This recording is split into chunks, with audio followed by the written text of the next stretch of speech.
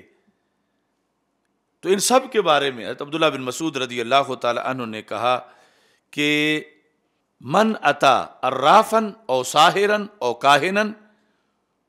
یؤمن بما یقول، گیا ہے اور پھر مان گیا ہے،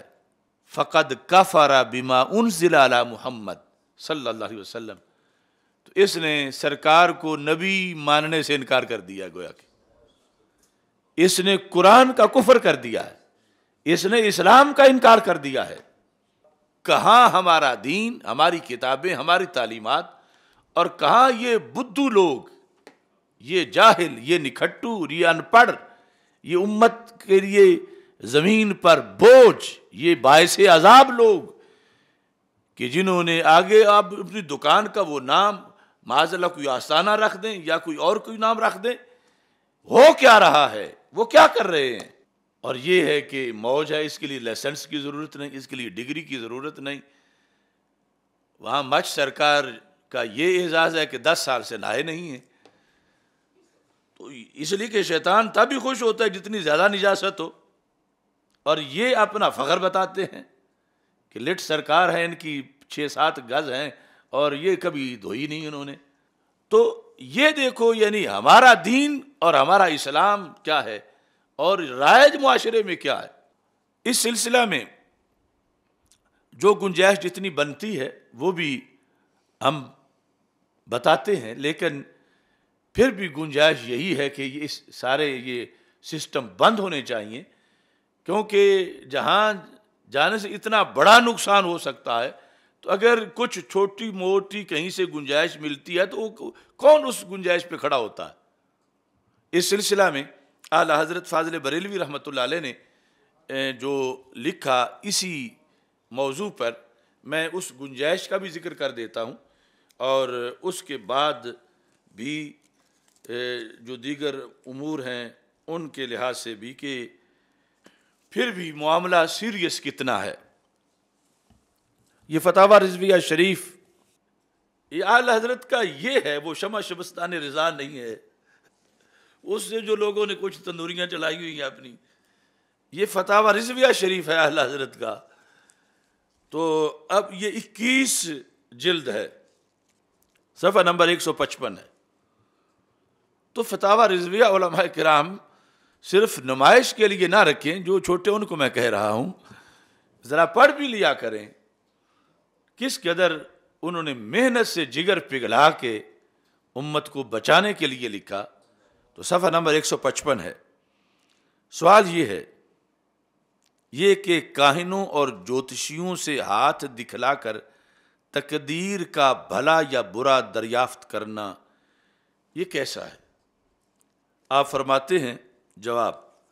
کاہنوں اور جوتشیوں سے ہاتھ دکھا کر تقدیر کا بھلا برا دریافت کرنا اگر بطور اعتقاد ہو. اب یہ میرے امام کی درایت بھی ہے اور دینی علوم میں مہارت بھی ہے کہ جو حدیث میں ہے اس کی آگے کتنی پھر وضاحت کریں گے ہر پہلو میں. اگر بطور اعتقاد ہو، یعنی کیا اعتقاد ہو؟ جو یہ بتائیں حق ہے، جو بھی مذکورہ بابا جی بن کے بیٹھے ہوئے ہیں کہ جو یہ بتائیں حق ہے، تو پھر اس طرح ہاتھ کرنا آگے یا اور کسی ذریعے سے پوچھنا کہ کیا ہے، فرماتے ہیں تو کفر خالص ہے. کاہنوں اور جوتشیوں سے ہاتھ دکھا کر تقدیر کا بھلا برا دریافت کرنا اگر بطور اعتقاد ہو، یعنی جو یہ بتائیں، یہ بطور اعتقاد ہو کی وضاحت ہے کہ جو یہ بتائیں حق ہے تو کفر خالص ہے. اسی کو حدیث میں فرمایا فقد کفر بما نزل علی محمد صلی اللہ علیہ وسلم، جو ابھی میں نے پڑھ کے سنائی کہ کیسے اس نے کفر کیا. کیا کیا ہے کہ کفر ہو گیا؟ یہ لوگ تو یہ سمجھتے ہیں کہ ویسے ہی منہ ہے، ویسے ہی کپڑے ہیں، کفر کیسے ہو گیا؟ صبح گھر سے صحیح گیا تھا، صحیح آ گیا ہے، یہ مولوی کیا کہتے ہیں کفر ہو گیا؟ یہ تو اسی طرح ہے. بھائی وہ ولدیت نہیں بدلتی، ایمان تو فوراً نکل جاتا ہے۔ کیا کیا ہے اس نے، جرم کیا ہوا ہے؟ اب فقد کفر بما نزل علی محمد صلی اللہ علیہ وسلم، یا اس طرح پڑھیں گے پھر بما نزل علی محمد صلی اللہ علیہ وسلم، کہ جو اتارا گیا ہے رسول پاک صلی اللہ علیہ وسلم پر، اس کا اس نے کفر کر دیا۔ اب وہ بندہ جس سے یہ جا کے پوچھ رہا ہے، اگرچہ اسے جوتشی کوئی نہیں کہتا،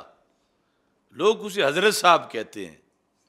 لوگ اس کو پیر صاحب کہتے ہیں، لوگ اس کو صوفی صاحب کہتے ہیں، یا اس طرح کا کوئی، لیکن شریعت تو دیکھتی ہے کر کیا رہا ہے، ہو کیا رہا ہے، اور لوگوں کا اس کے بارے میں نظریہ کیا ہے۔ کاہنوں اور جوتشیوں سے ہاتھ دکھا کر تقدیر کا بھلا برا۔ اب اس میں پہلے نمبر پر یہ شک بنائے کہ اگر بطور اعتقاد ہے تو پھر تو کفر خالص ہے، اور اگر بطور اعتقاد و تیقن نہ ہو، یعنی کچھ بندے ایسے بھی ہوتے ہیں نا، وہ کہتے ہیں کہ چلو فلاں نے کہہ دیا ہے کہ جاؤ میں آ تو گیا ہوں، پر یہ ایسے لوگ ہوتے ہیں، کوئی بات ان کی پکی نہیں ہوتی، لیکن اس طرح کے بہت تھوڑے لوگ جاتے ہیں وہاں پر۔ لیکن یہ کام اتنا اگر بطور اعتقاد و تیقن نہ ہو مگر میل و رغبت کے ساتھ ہو، اعتقاد اور تیقن تو نہیں لیکن میل و رغبت تو ہے کہ جا بیٹھا ہے وہاں پر، میلان ہے، رغبت ہے، تو پھر کیا ہے؟ اعلیٰ فرماتا ہے تو گناہ کبیرہ ہے، پہلے کفر خالص ہے اور پھر گناہ کبیرہ ہے۔ فرمایا اسی کو حدیث میں فرمایا، یہ جو دوسری حدیث جامع ترمذی میں موجود ہے کہ جو گیا کسی کے پاس یہ کہ بتاؤ کیا ہے، لم یقبل اللہ لہ صلاۃ 40 صباحا، اللہ اس کی 40 دن کی نماز قبول نہیں کرے گا۔ پہلے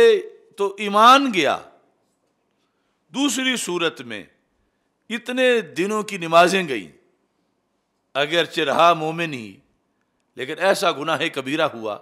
کہ اتنے دن کی نمازیں اللہ تعالیٰ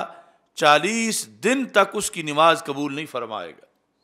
تو وہ کیسا منحوس بندہ ہے جس کے متھے لگنے سے یہ جانے والے کی 40 دن نمازیں نہیں قبول ہو رہی، یعنی اگر پڑھتا بھی ہے تو قبول نہیں ہے۔ تو معاشرے میں ایسے ناسور ان کا خاتمہ کتنا ضروری ہے کہ جن کی وجہ سے یا تو آنے والا ایمان سے ہاتھ دھو بیٹھتا ہے یا پھر 40 دن اس کی نماز نہیں ہوتی، کیوں فلاں سرکار صاحب کو ملا ہے۔ جو ولی ہیں، پارسا ہیں، متقی ہیں، وہ تو یقیناً ان کا سٹیٹس شریعت میں طے شدہ ہے، اور پھر ان کو دیکھنا، ان کے پاس بیٹھنا، ان کی بات سننا، ان کے پاس آنا جانا، اس کے تو ہم سینکڑوں دلائل اپنی تقریروں میں دے چکے ہیں کہ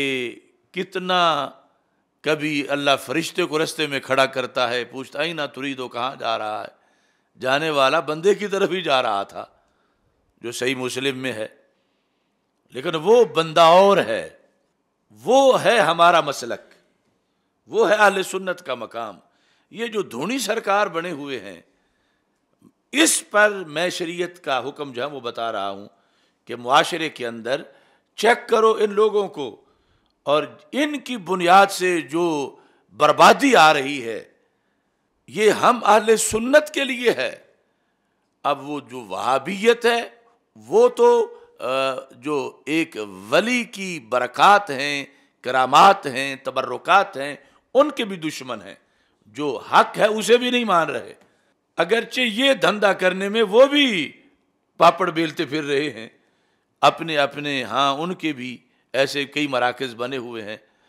تو یہ جو چیز عدم جواز پر ظاہر ہے کہ جب یہ بات جو میں بیان کر رہا ہوں پھیلے گی تو کتنے لوگ کہیں گے کہ یہ تو ہے ہی وہابی، یہ فلاں ہے، یہ فلاں ہے، یہ فلاں ہے، اس طرح لوگ جن کی چوری پکڑی جائے گی رنگے ہاتھوں تو وہ ضرور کہیں گے۔ اور پھر یہ ہے کہ اگر ہمارے ہاں پہلے جن کی اصلاح کے لیے ہم نے دیا جلایا ہے، اگر ان کے ہزاروں پہلے گالیاں دے رہے ہیں تو جادوگروں کے بھی بولیں گے تو ہمیں تو کوئی فرق نہیں پڑے گا، کوئی نامہ اعمال میں انشاءاللہ نیکی کا اضافہ ہی ہوگا۔ تو اس سے یعنی ہمیں ڈر نہیں کہ یہ جب دین کی بات پہنچے تو آگے سے کوئی گالی کہیں نہ دے۔ کتنے لوگ شاید مبلغ اس لیے یہ موضوع نہیں چھیڑتے کہ اس کو چھیڑ کے پھر جانا کدھر ہے، پھر جو ہے وہ آگے جادوگر بھی ریلی نکالیں گے اور وہ بھی جو ہے وہ بھی خاکے بنائیں گے، وہ بھی یہ کریں گے، وہ بھی الزام لگائیں گے، وہ بھی کہیں گے کہ ان کو کسی نے پیسے دیا ہمارے خلاف تقریر کرنے کے لیے، یہ ہو گیا وہ، اس طرح کی ساری صورتحال بنے گی۔ لیکن اللہ کا فضل ہے کہ ہم نے تو دین کا پیغام پہنچانا ہے، اب ہمیں اس میں یہ ہے کہ لوگ اس کو سن کے آگے اپنا بچاؤ کریں، اور وہ جو اس طرح بن کے بیٹھا اس کی بھی اسی میں بہتری ہے۔ ابھی تو وقت ہے نا توبہ کا، آج لے ان کی پناہ آج مدد مانگ ان سے، کل نہ مانیں گے قیامت کو اگر مان گیا۔ تو اس بنیاد پر یعنی ہر ایک کو جو جواز جہاں تک ہے اس میں آخری حد تک کی دلیل بھی ہمارے ذمے ہے کہ ہم کھڑے ہو کر چوک میں کسی مناظرہ میں جو منکرین ہیں ان کے سامنے ثابت پہلے بھی کر رہے ہیں پھر بھی کریں گے کہ یہ شریعت، یہ دین، اس میں یہ تعویذ کی شرعی حیثیت ہے، یہ تعویذ کا مقام ہے، یہ برکات ہیں، یہ تبرکات ہیں، یہ کرامت ہے، اور یہ اللہ کے ولی کے پاس آنے کا فائدہ ہے، یہ مشکل کشائی ہے، حاجت روائی ہے، وہ سب کچھ اپنی جگہ طے شدہ ہے، اور اس کا علم بھی اللہ کے فضل سے ہمارے ہاتھ میں ہے کہ اس پر دلائل دے رہے ہیں، پھر زید دیں گے۔ لیکن ہم سے یہ برداشت نہیں ہوتا کہ ہمارے اللہ کے دین سے تصادم کیا جائے اور رسول پاک صلی اللہ علیہ وسلم کی شریعت سے بغاوت کی جائے، اور اسے کوئی تصوف کا نام رکھے اور اس کو کوئی کسی طرح کی پیری مریدی کا نام دے، اور کر وہ سحر رہا ہو یا جادو یا اس کے ساتھ ملے ہوئے جو شعبات ہیں ان کی وجہ سے دین پہ حملہ کر رہا ہو۔ تو ہمارے لیے لازم ہے کہ ہم اس پر جو دین متین کی حدود ہیں ان کا تذکرہ کریں۔ تو اعلیٰ حضرت فاضل بریلوی رحمۃ اللہ علیہ نے یہ فرمایا کہ اگر یقین ہے تو پھر تو کفر ہے کہ یہ جو بابا جی بتائیں گے یہ صحیح ہے، تقدیر میری، اگر یقین ہے تو کفر ہے، اگر یقین نہیں ہے صرف رغبت ہے تو پھر گناہ کبیرہ ہے، اور گناہ کبیرہ بھی چھوٹی بات تو نہیں ہے۔ اور اگر ہزل و استہزاء ہو تو ابس و مکروہ حماقت ہے، یعنی کوئی صرف اس لیے گیا ہے کہ چلو موج میلہ دیکھیں، اگر ہزل و استہزاء ہو تو ابس و مکروہ حماقت ہے۔ یہ تین چیزیں بیان کر دیں اعلیٰ حضرت نے، چوتھی کی اجازت بھی دی، مگر وہ کوئی گھٹ بندہ ہوتا ہے جو چوتھے کام کے لیے جائے ایسی جگہوں پر۔ ہاں اگر بقصد تعجیز ہو تو حرج نہیں، تعجیز یعنی اگلے کو عاجز بنانا، اس کو ایکسپوز کرنا، اتنی پاور ہو اسے سب کے سامنے اس کو سرنگوں کر دینا، اس کا جھوٹ سامنے آ جائے کہ تم تو نرف فراڈ کر کے بیٹھے ہوئے ہو، یعنی یہ گھر سے ارادہ کر کے جانا اور پھر یہ کام کر دکھانا، تو پھر صرف جواز ہے اگر تعجیز ہو۔ لیکن تین جو سٹیپ ہیں ان کے لحاظ سے پہلا جو ہے وہ کفر، دوسرا گناہ کبیرہ، اور تیسرا ابس کام فضول، چوتھا جا کر جائز۔ اب بتاؤ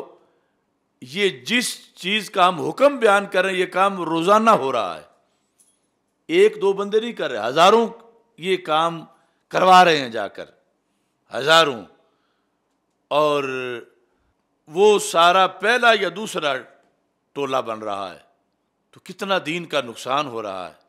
تو علماء کرام فتاوی رضویہ شریف کا یہ حصہ جو ہے، یہ فتویٰ جمعے میں پڑھ کے یا درس میں بتائیں تو صحیح، بیج بوئیں تو کچھ اگے، اگر بیج ہی کاشت نہ کریں تو اگے کیا؟ اگر ان موضوعات کو ٹچ ہی نہیں کرنا کہ یہ برننگ ایشوز ہیں، اس سے تو یہ ہو جائے گا وہ ہو جائے گا، تو دنیا میں چھوٹی سی برننگ ہے، وہ آخرت کا جو برننگ ہے وہ تو بہت بڑی ہے۔ اور یہ ہے اصلاح۔ ہمارے اصلاحی بھائیوں کو بھی اس اصلاح پر بھی غور کرنا چاہیے کہ جہاں تکڑا کام ہو وہاں سائڈ پہ ہو جائے تو اصلاح کا فرض ادا نہیں ہوتا۔ اصلاح ہے کہ جتنا بھی بڑا بگاڑ ہو وہاں ہاتھ ڈالو، اللہ مدد کرے گا۔ کچھ لوگوں کو یہ ہے کہ ہمارے خلاف کوئی نہ ہو، ان کا ہمارے خلاف کسی طرف سے آواز نہیں آنی چاہیے۔ تو اب یہ دین بچانے کے لیے تو پھر خلاف آواز آئے گی، بس دو ہی راستے ہیں، یا اپنا بچا لو یا اپنا دین بچا لو۔ تو اس بنیاد پر یہ فتاوی رضویہ شریف سے میں نے اس کی وضاحت بھی کر دی کہ مسئلے کی ساری شکیں، اور یہاں بھی سلام کرو بریلی کے تاجدار کو، اعلی حضرت کو بلا وجہ اعلی حضرت نہیں کہا جاتا، کہ اب اس مقام پر اس وضاحت کی ضرورت تھی۔ جو ہمارے پاس سینکڑوں حدیث کی کتابوں میں حدیثیں لکھی ہوئی ہیں، لیکن وضاحت خاص خاص مقام پر خاص لوگوں نے کی ہے۔ اب یہاں اس میں رسول پاک صلی اللہ علیہ وسلم نے یہ غلط فہمی بھی دور کر دی کچھ لوگوں کی، علم نجوم والی۔ علم نجوم یعنی کہہ دیتے ہیں کہ نہیں یہ جو جادو نہیں، یہ تو علم نجوم ہے، تو یہ کتاب الطب ہے۔ سنن ابی داؤد یعنی سیاستہ میں جو سنن ابی داؤد ہے اس کی 3 جلد، اس کے اندر حدیث شریف 3905، اس میں حضرت عبداللہ بن عباس رضی اللہ تعالیٰ عنہ رسول پاک صلی اللہ علیہ وسلم سے روایت کرتے ہیں، من اقتبس علما من النجوم، جس نے نجوم کا علم پڑھا۔ اب یہ ڈائریکٹ حدیث ہے، ویسے اب فتاوی شامی ہے اس میں بحث کی گئی کہ یہ پڑھنا، جادو پڑھنا حرام ہے، پھر اس کے کئی شعبہ جات ہے، کسی نے پھر کفر کہا کسی وجہ پر، کسی نے کچھ کہا، لیکن یہ تو ڈائریکٹ حدیث مصطفیٰ صلی اللہ علیہ وسلم ہے، اور ہے بھی سیاستہ میں۔ اور لفظ کیا ہے؟ من اقتبس، اقتباس ہوتا ہے روشنی حاصل کرنا، من اقتبس جس نے حاصل کیا کیا؟ علما من النجوم، نجوم کا علم، تو کیا ہوا؟ اقتبس شعبۃ من السحر، اس نے جادو کا ہی ایک شعبہ پڑھا۔ اقتبس شعبۃ من السحر زاد ما زاد، آگے پھر اضافہ ہوا جو اضافہ ہوا۔ تو یعنی رسول پاک صلی اللہ علیہ وسلم آخری نبی ہیں، آپ کو پتا تھا اس وقت بھی کہ میرے بعد اب نبی کوئی نہیں آئے گا، اور یہ مسئلے امت میں ہوں گے، اور پھر یہ بھی آئے گا، کچھ لوگ کہیں گے کہ جادو تو چھوڑو، جادو حرام ہے، لیکن میں تو جادو تو نہیں نہ کرتا، میں تو نجوم پڑھتا ہوں، میرے پاس تو علم نجوم ہے، تو میں تو نجوم کے ذریعے یہ کر رہا ہوں، مجھے نجوم کے ذریعے پتہ چل جاتا ہے کہ چیز کہاں پڑی ہوئی ہے، میں نجوم کے ذریعے حالات معلوم کر لیتا ہوں، مجھے نجوم میں مہارت حاصل ہے۔ تو صدیوں پہلے رسول پاک صلی اللہ علیہ وسلم نے ساری حکمتوں کو سامنے رکھ کے کہ جو نجوم کے ہتھے چڑھے گا وہ رکے گا سحر کے پاس جا کر، تو فرمایا کہ من اقتبس علما من النجوم اقتبس شعبۃ من السحر، کہ جس نے نجوم کا علم حاصل کیا گویا کہ اس نے سحر کا ایک شعبہ جو ہے وہ حاصل کیا۔ اس کے اندر پھر رسول پاک صلی اللہ علیہ وسلم کا فرمان زاد المعاد میں ہے، اور اسی کو الاعلام بقواعد الاسلام کے اندر ذکر کیا گیا ہے۔ رسول پاک صلی اللہ علیہ وسلم کے یہ لفظ یہ بھی بڑے قابل غور ہیں۔ اب ہر کسی کو آج ہے کہ شوق کہ سرکار فرما دیں یہ میرا ہے، اور کتنا اس کا مقام ہے جسے سرکار فرمائیں یہ میرا ہے۔ اور سرکار فرماتے ہیں لیس منا من سحر او سحر لہو، کہ جس نے جادو کیا یا کروایا وہ میرا نہیں ہے۔ یہ کوئی چھوٹا نقصان ہے؟ یعنی جو لوگ سمجھتے ہیں کہ ہو کیا جائے گا، اس سے کیا نقصان ہوگا، سرکار فرماتے ہیں لیس منا، وہ ہم میں سے نہیں ہے، وہ ہمارا نہیں ہے۔ من سحر او سحر لہو، جس نے کیا یا اس کے لیے کروایا گیا، اس نے کسی کو بھیجا یا کہا خود گیا کہ میرے لیے یہ جادو کرو، او تکہنا او تکوہنا لہو، جس کے لیے کہانت کی گئی، کاہن کے پاس گیا اور اس کے لیے اس نے اپنے اس کاہن والے شعبے سے اس کے لیے کچھ کیا، تو یہ بھی یعنی مجمع الزوائد کے اندر حدیث مصطفیٰ صلی اللہ علیہ وسلم موجود ہے۔ کتنی حدیثیں ہیں جس کے اندر یعنی امتی تو چاہیے کہ جب خطرناک مسئلے کا تھوڑا سا پتہ چل جائے تو ادھر سے رخ موڑ لے، یعنی پھر کوئی جواز یا گنجائش ڈھونڈے ہی نہیں کہ پتہ نہیں کب کتنا نقصان ہو جائے، تو بجائے اس کے کہ میں یہ کہوں کہ اب اس میں تو اتنی سی بچت ہے تو ہو سکتا ہے کہ وہ بچت تک پہنچنے سے پہلے میرا کام ہو جائے، تو اس بنیاد پر نبی اکرم نور مجسم شفیع معظم صلی اللہ علیہ وسلم کے یہ متعدد فرامین اس سلسلہ میں موجود ہیں۔ اور پھر آپ نے اس سے آگے اس چیز کو بیان کیا کہ اس کی سزا کیا ہے، یعنی شریعت میں جب یہ جرم ہے تو ہماری شریعت میں جو جرم ہے ان کی سزائیں ہیں، تو جادو کے جرم کی سزا کیا ہے، جادوگر کی سزا کیا ہے، اگر یہاں دین نافذ ہو تو یہ جو جادوگر ہیں ان کی کیا سزا ہوگی۔ اور آج بھی یعنی سزا تو وہ برقرار ہے جب ملک دین اسلام کے لیے لیا گیا ہے، اور ایک بندہ جو ہے وہ دعوے دار ہے کہ میں مومن ہوں، میں یہودی نصرانی نہیں ہوں، میں مسلمان ہوں، تو سزا کے لحاظ سے یہ جامع ترمذی کے اندر یہ حدیث شریف جو ہے وہ موجود ہے، صفحہ نمبر 416، کتاب الحدود، جلد نمبر 2، یعنی جہاں گستاخ کی سزا لکھی ہے، چور کی لکھی ہے، زانی کی لکھی ہے، وہاں باب ما جاء فی حد الساحر، ساحر کی حد کیا ہے، سزا کیا ہے۔ ان جندب سند کے ساتھ 1460 نمبر حدیث ہے، ان جندب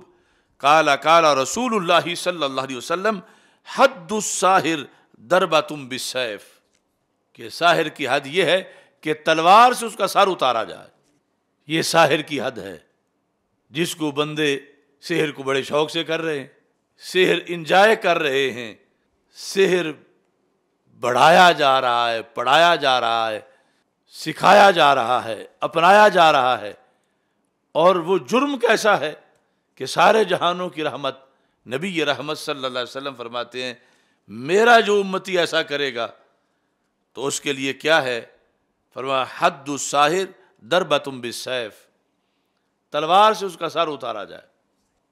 یعنی اس نے کتنے گھر اجاڑے، اس نے کتنے لوگوں کو نقصان پہنچایا سحر کی بنیاد پر، اس کے تعویذوں سے، اس کے ان ہتھ کنڈوں سے کتنی خلق خدا بیزار ہوئی۔ یعنی جب اس سے ثابت ہو گیا، یہ تو ایک علیحدہ چیز ہے نا، پروسیس کیا ہوگا، سزا پھر کون دے گا، وہ سب چیزیں علیحدہ ایک مسئلہ، لیکن سزا کا جو اصل میجر چیز ہے وہ تو ذکر ہو گئی کہ یعنی صرف پڑھنا جو ہے، بعض نے حرام لکھا، بعض نے کفر لکھا، لیکن اب یہ کہ یہاں تک اس کی توبہ قبول نہیں، توبہ قبول نہیں۔ یہ فقہ کی کتابوں کے اندر فتح القدیر میں کہ لا تقبل توبۃہ، ساحر کی توبہ قبول نہیں، اتنا بڑا جرم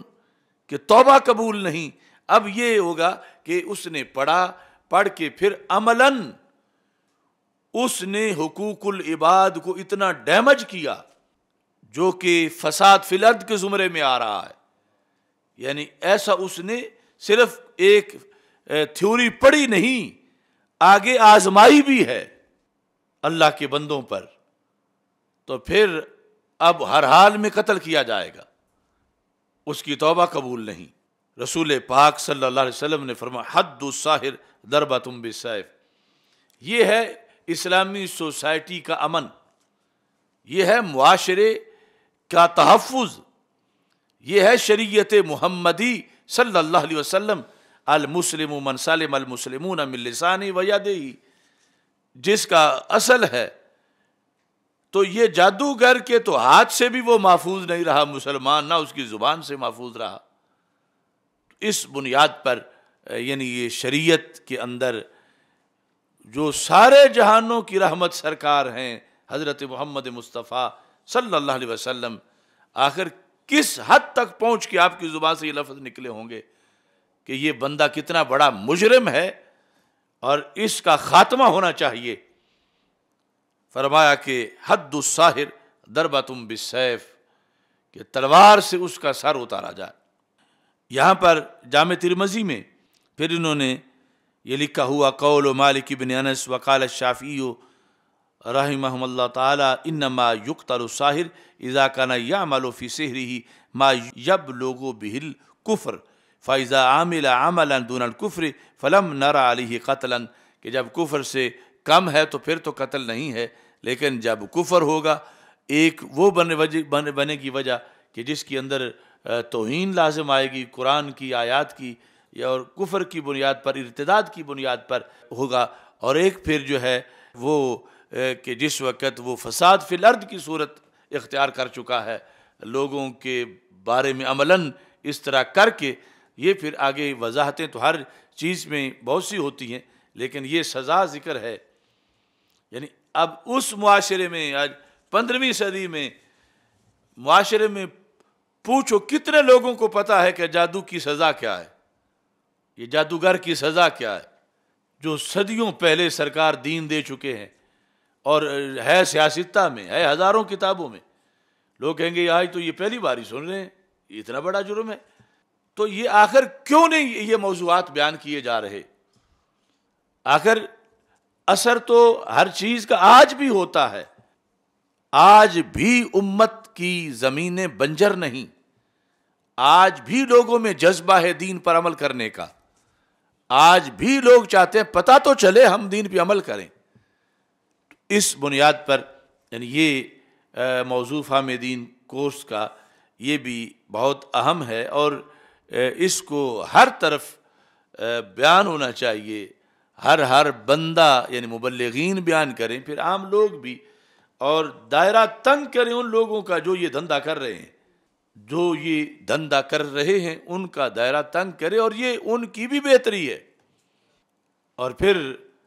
اصلاحیون بھی اس سلسلے میں بولے۔ اب مجھے پتہ ہے کہ یعنی جادو کی تاثیر برحق ہے، وہ علیحدہ دلائل ہیں کہ جادو سے بہت کچھ ہو جاتا ہے۔ ہم نے غازی صاحب کی تحریک سے لے کر اب تک پہلے کے معاملات اور ہیں، بڑے بڑے جادو کے حملوں کا اللہ کے فضل سے مقابلہ کیا اپنی ذات پر، یعنی اتنے شدید حملے ہوئے اس زمانے میں جب ابھی تحریک چل رہی تھی، اور یہ جو 1.5-2 سال کا عرصہ اب یہ گزرا ہے، تو یعنی بات کرنا کسی بھی مافیا اس کے خلاف، اس کے آگے پھر قیمت بھی دینی پڑتی ہے، بالخصوص یہ جو رفض کا شعبہ ہے جادو سے بھرا ہوا ہے، اور پھر یہ جو 2 نمبر ہیں، اور ان کا تو دن رات جادو کرنا ہے، اور انہوں نے تو اپنا ایڑی چوٹی کا زور لگایا کہ اس کو کم از کم جادو سے ہی زیر کریں۔ تو یہ تو شریعت مصطفیٰ صلی اللہ علیہ وسلم کی قوت ہے، یہ اللہ کے ولیوں کا ہاتھ ہے، یہ اہل بیت اطہار رضی اللہ تعالیٰ عنہم اور صحابہ کرام رضی اللہ تعالیٰ عنہم کا فیض ہے کہ ان کا بڑے سے بڑا جادو جو ہے وہ بھی ایڑیاں گوڈے رگڑ رگڑ کے ختم ہوا، اور اللہ تعالیٰ نے ہمیں فتح عطا فرمائی ہے۔ یعنی یہ بات ضمن اس لیے درمیان میں آ گئی کہ کوئی مبلغین ڈر کے مارے کہ نہیں پھر جینا بھی ہے، اب جادوگروں کو بھی چھیڑ لیں تو بچیں گے کیسے؟ تو جادو ٹھیک ہے، اس میں اثرات ہیں، مگر اللہ ہے، اور اللہ کے رسول صلی اللہ علیہ وسلم اور حق ہے۔ تو اس طرح ہم امریکہ سے نہیں ڈرتے، ہم جادو سے نہیں ڈرتے، ہم ہر بدی کو لتاڑ رہے ہیں، اسی لیے کہ حق حق ہے، اور اس حق کا ہم پہ فرض ہے کہ جب تک زندہ ہیں ہم اس حق کی بات کرتے رہیں اور لوگوں کو بتائیں، اور پھر حق میں ہی پاور ہے کہ جس پاور کا کوئی بھی مقابلہ دوسرا نہیں کر سکتا۔ اب یہاں پر موطا امام مالک کے اندر اس کا حوالہ ایک موجود ہے سزا کے لحاظ سے، اور وہ ہمارا ویسے غازی ممتاز حسین قادری کے مشن کے دلیلوں میں سے ایک دلیل کا مسئلہ ہے۔ بڑے بڑے فقہا جب وہاں پر چپ کر گئے تھے تو یہ المصوّع شرح موطا، ویسے اصل میں موطا امام مالک میں اور بھی کتابوں میں ہے کہ سزا تو ویسے دینی ہے حکومت نے، لیکن حضرت حفصہ نے خود ہی دے لی۔ حفصہ بنت عمر، شیر کی بیٹی شیر، حفصہ زوج النبی صلی اللہ علیہ وسلم، رسول پاک صلی اللہ علیہ وسلم کی زوجہ محترمہ حضرت سیدہ حفصہ رضی اللہ تعالیٰ عنہ، امام مالک نے اپنی سند سے ذکر کیا موطا امام مالک میں، قاتلت جاریۃ لہا سحرتھا، کہ حضرت حفصہ رضی اللہ تعالیٰ عنہ پر ایک جاریہ نے جادو کیا تو حضرت حفصہ نے اس کو قتل کر دیا۔ قاتلت، خود قتل کر دیا، قانون ہاتھ میں نہیں لیا، خود قتل کر دیا۔ یہ اس لیے میں وہ غازی صاحب والا مسئلہ بتا رہا تھا۔ قاتلت جاریہ لہا سحرتھا وقد کانت دبرتھا، حالانکہ اس کو مدبرہ بنایا ہوا تھا کہ جب میں فوت ہو جاؤں گی تو تم آزاد ہو، تو اس لونڈی نے آپ پہ جادو کر دیا، تو ظاہر ہے سارے قرائن شواہد جو کچھ ثابت ہو چکا ہوگا، تو آگے فامرت بہا فقتلت، پہلے جو ہے وہ معروف سیگا پڑے گا قاتلت جاریۃ لہا، اپنی لونڈی کو قتل کر دیا کہ اس لونڈی نے ان پر جادو کیا تھا، اور ان کے نزدیک جو ہے یہ ثابت تھا کہ رسول پاک صلی اللہ علیہ وسلم کا فرمان کہ سرکار کا حکم ہے، تو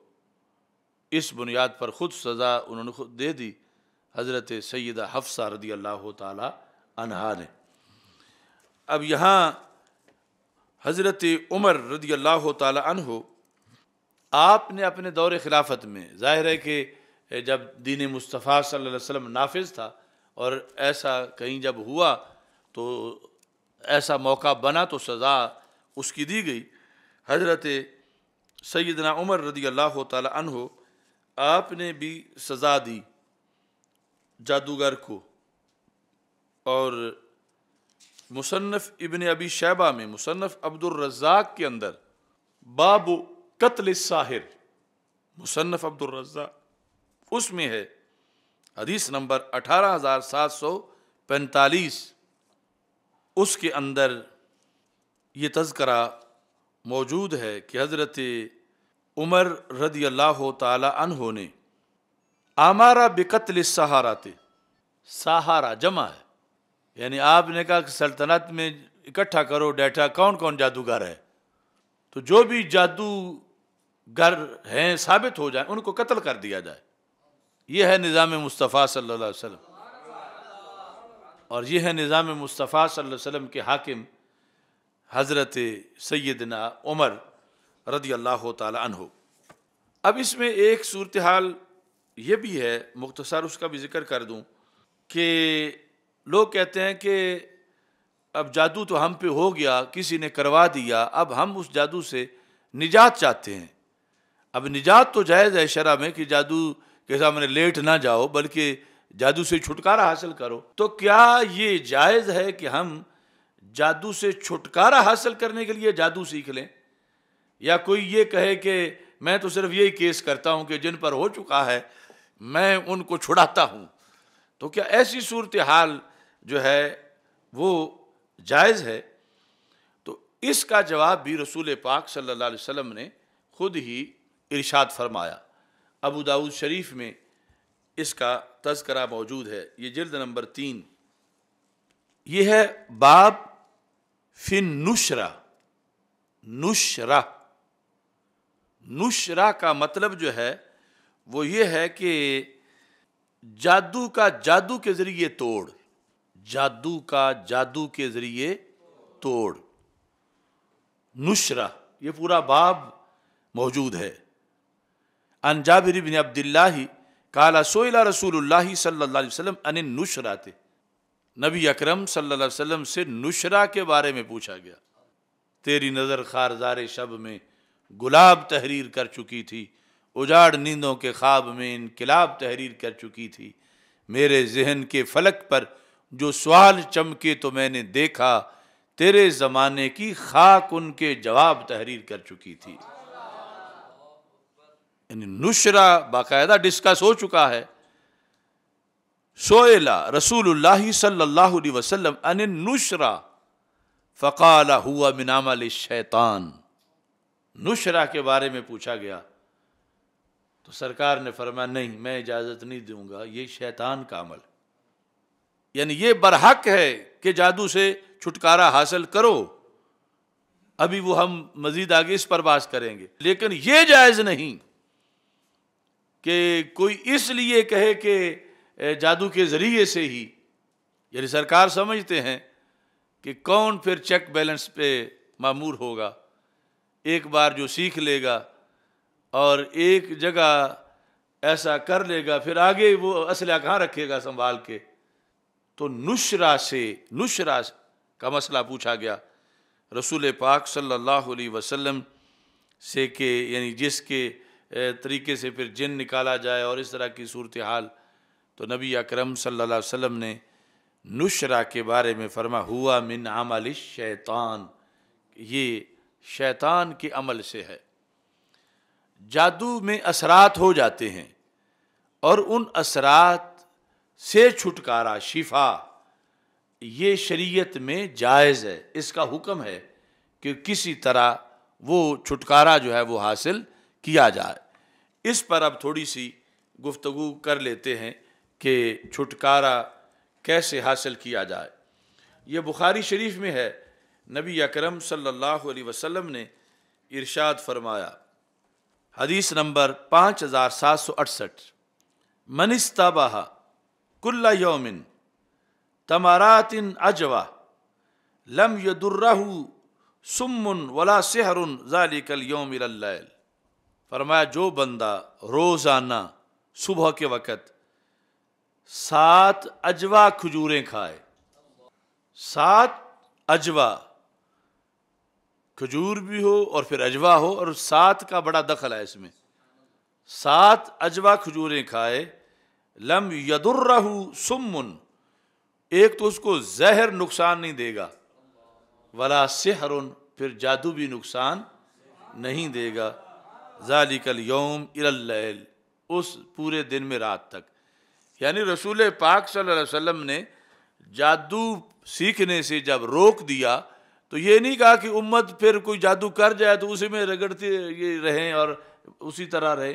بچاؤ کا بھی سبق دیا۔ اور رسول پاک صلی اللہ علیہ وسلم کی طرف سے جو بچاؤ کی تدبیریں ہیں، وہ امریکہ جیسی کروڑوں حکومتیں مل کر بھی وہ دھاگا نہیں توڑ سکتی کہ جو قوت اس دھاگے میں ہے۔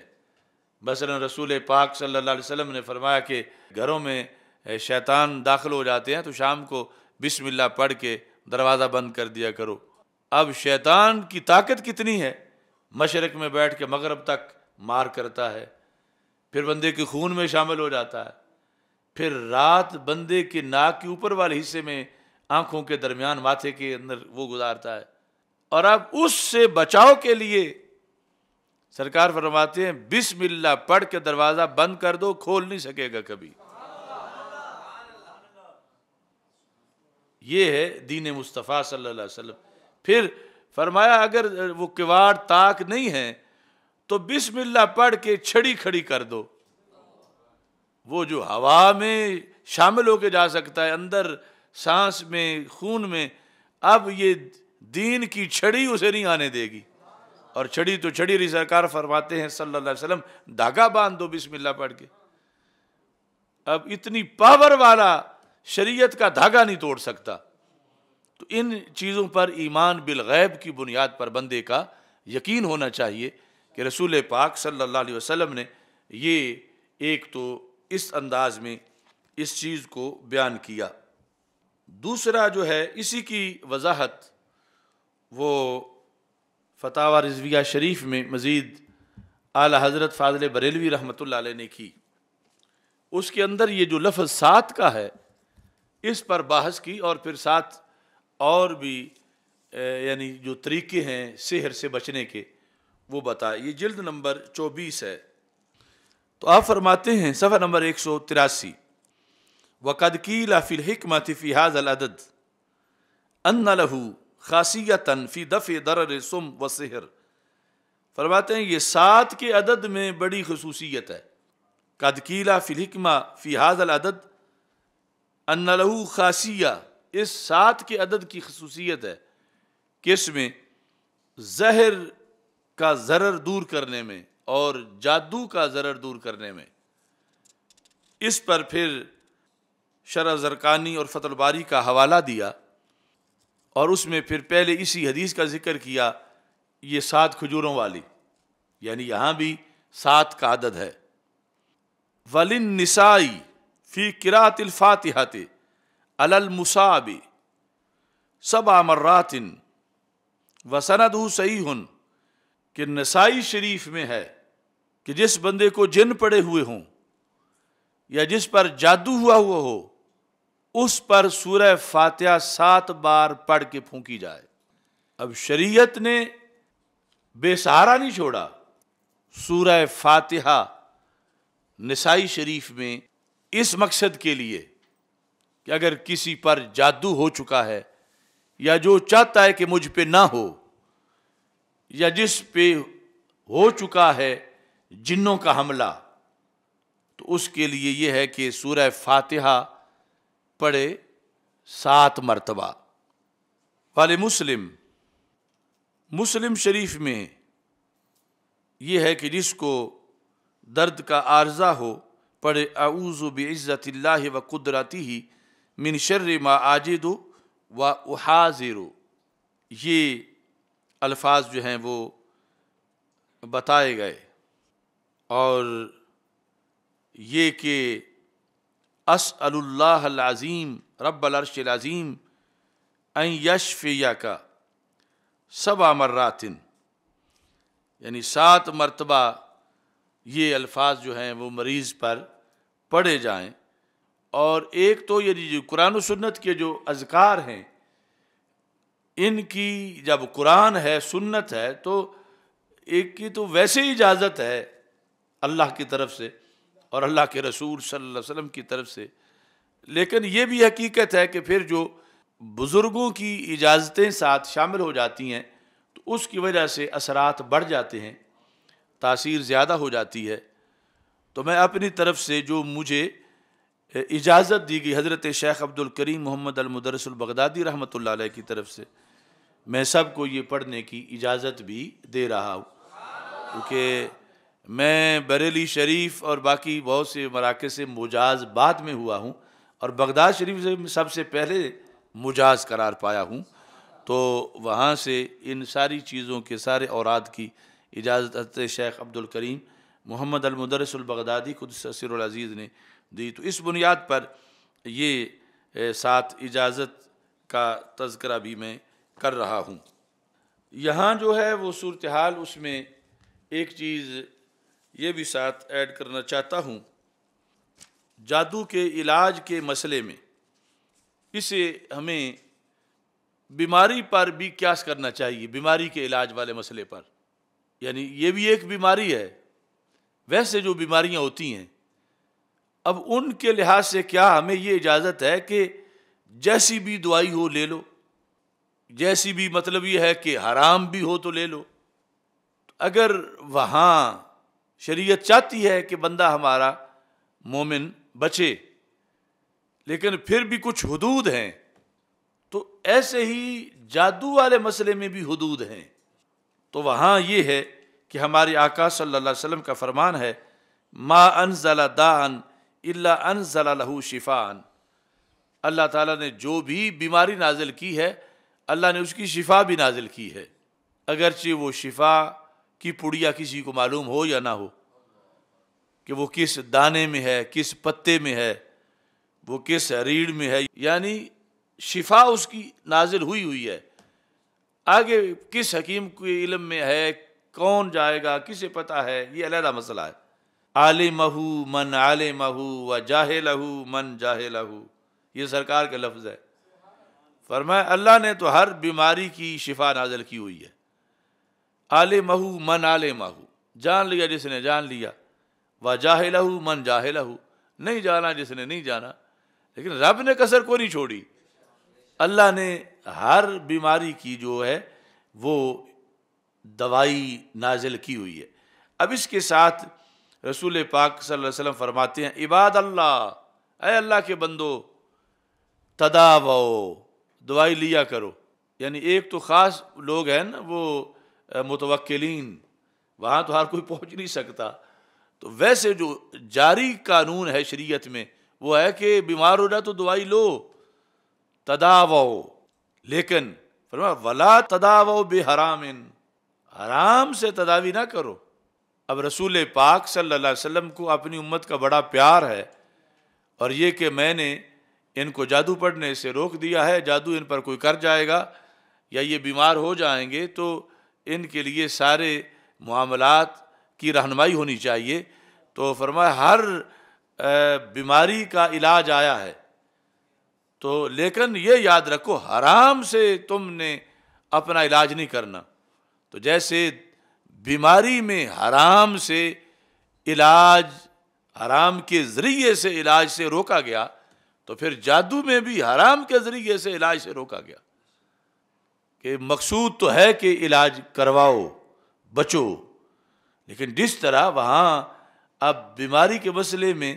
یہ نہیں کہ شریعت چھوڑ دو اب حرام سے ہی، کہ میں تو صحیح ہونا چاہتا ہوں اگرچہ حرام سے میں صحیح ہوں، شریعت کہتی ہے حرام کو استعمال نہیں کرنا۔ اور ایسے ہی پھر جادو کے مسئلے میں بھی جو ہے وہ پھر کچھ صبر، برداشت، ثابت قدمی، اور یہ کہ فلاں حلال چیز میں شفا ہوگی، فلاں میں ہوگی، کیونکہ رب نے نازل تو ضرور کیا اس کی شفا، اس میں پھر بندہ لگا ہوا ہے اور یہ اس کی آزمائش ہے۔ اس میں آگے وہ یہ کہ جادو کے ذریعے سے ہی کرنا چاہے تو یہ حرام کا ارتکاب ہوگا، جس طرح وہاں دوائی حرام کے ذریعے سے جائز نہیں، تو جادو کا حل بھی حرام کے ذریعے سے جائز نہیں ہے۔ اس بنیاد پر اسے اس چیز سے بچ کے رہنا چاہیے۔ اور فرمایا ان اللہ لم یجعل شفاءکم فی حرام، اللہ تعالیٰ نے تمہاری شفا حرام میں نہیں رکھی، حلال کے اندر تمہاری شفا جو ہے وہ رکھی ہے۔ تو اس بنیاد پر یہ ایک ہمارا آج کا سبق تھا، جس میں تدریجاً ان چیزوں کو بیان کیا، اور پھر جادو کے لحاظ سے جو بچاؤ کا معاملہ ہے، تو اس میں یعنی میں رمضان المبارک کے اس پرنور موقع پر بالکل 100% اطمینان اور یقین سے کہہ رہا ہوں کہ یہ جو 7 مرتبہ سورہ فاتحہ پڑھنا ہے، اس کی بڑی تاثیر ہے۔ تو یہ اگر کہیں ایسا مسئلہ بنتا ہے تو اس کو پڑھو، اور اول آخر درود شریف اور پورا یقین اور ایمان بالغیب رکھ کر، تو انشاءاللہ مسئلہ یہ جو ہے وہ حل ہو جائے گا، اور حرام سے بچنا جو ہے وہ ہر حال میں لازم ہے۔ اللہ تعالی ہم سب کا حامی و ناصر ہو۔ وآخر دعوایا ان الحمد للہ رب العالمین۔